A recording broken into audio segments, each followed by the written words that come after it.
Thank you very much, and thank you so much for coming along this evening and for giving me this brilliant opportunity to speak to you. I must have given that spiel about myself a good few months ago when I was more confident that I'd have found the time to write a chapter or so. I'm nowhere near writing that book, unfortunately. I'm not as prestigious as the other speakers in this debate. I'm not a professor, I don't have my own TV news show, and I've never been anywhere near running the country. As you just heard, I've spent my career working for a bunch of really small charities whose primary purpose is to deliver direct assistance to migrants of all kinds, navigating the extreme complexity and difficulties of our immigration system here in the UK and at times around Europe. That's the perspective that I'm going to bring to this today. I'm used to hearing these debates. I think we all are. Arguably, sometimes we hear a few too many of these debates. But what I see is how these highfalutin debates translate into our communities and impact real people and their ordinary day-to-day lives. It isn't pretty, and it isn't quite as blood-curdling either, I would argue, as what we just heard. Actually, I think the big takeaway that I'd like to give you is that migrants are just people, no more scary than anyone else. I'd like to thank those of you who raised your hand earlier in favor of the motion. I hope I won't put you off. But respectfully, I have to say that I'm not sure I believe you.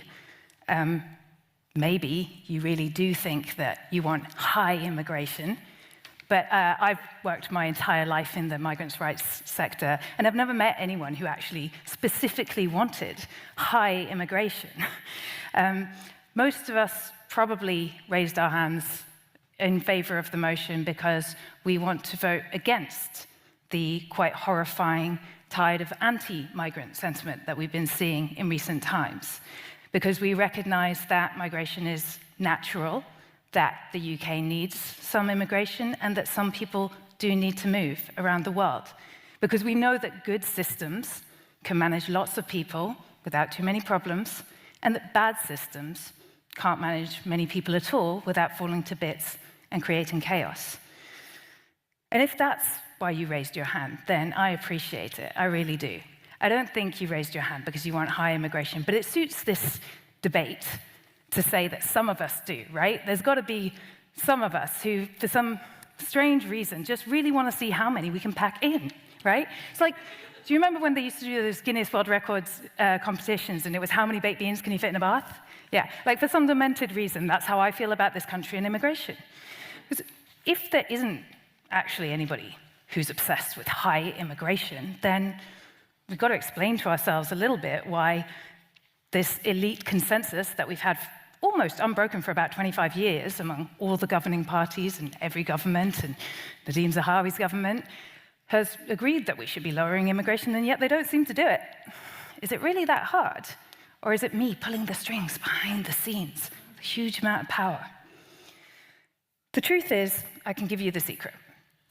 Nadhim Zahawi's government that he was part of could have cut migration drastically. Keir Starmer's government could cut migration drastically. You know what you do?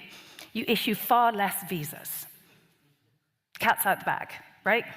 Now, no, they'll try to distract you. They'll say, look, there's asylum seekers over there on a boat. We didn't give them a visa and they're coming anyway. They don't care about the rules. And you're right, it's a fair point, But asylum seekers coming over on small boats last year made up 5% of immigration to this country.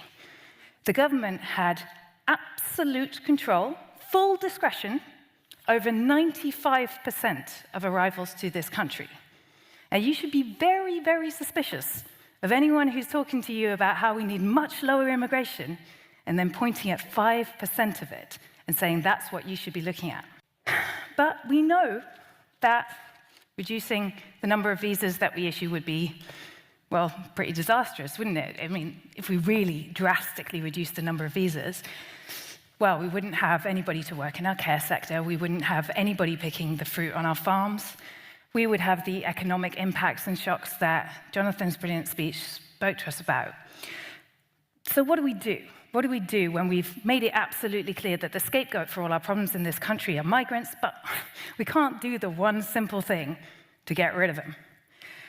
Well, we go after their rights instead, don't we? And that's what Brexit was about, right? We all know we supposedly voted Brexit to reduce immigration, but we got more immigration. Why? Because we still had those jobs, we still had those economic needs.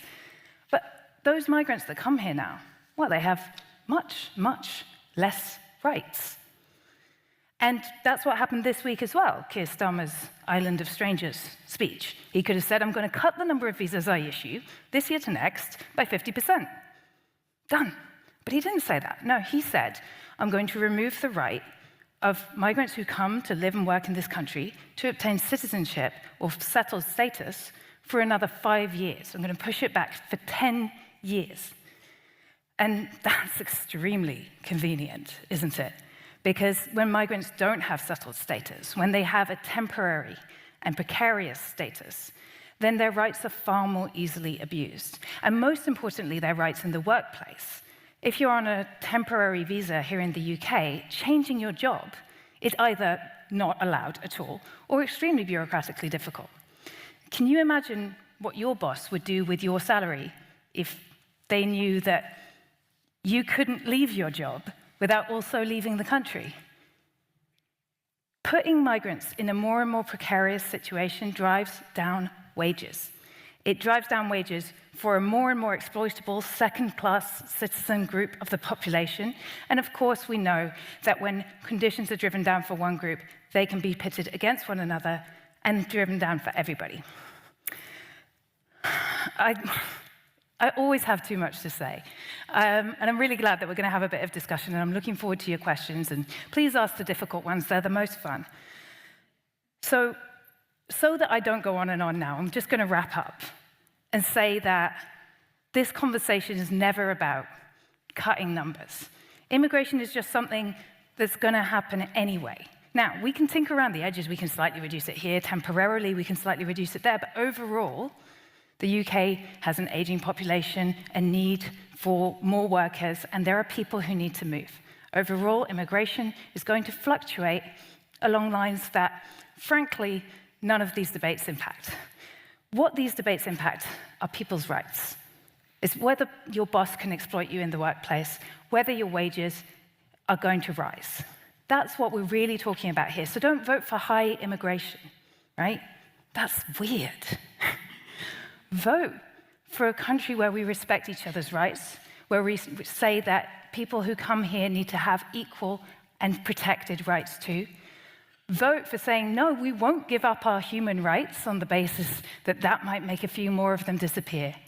Vote on the basis that we will stand together and against the anti-migrant hatred, and nobody will think that you really just want to fit a few more beans in the tub. We all know that you're really voting about a respect for one another and standing together for all of our rights. So vote for us. Thank you.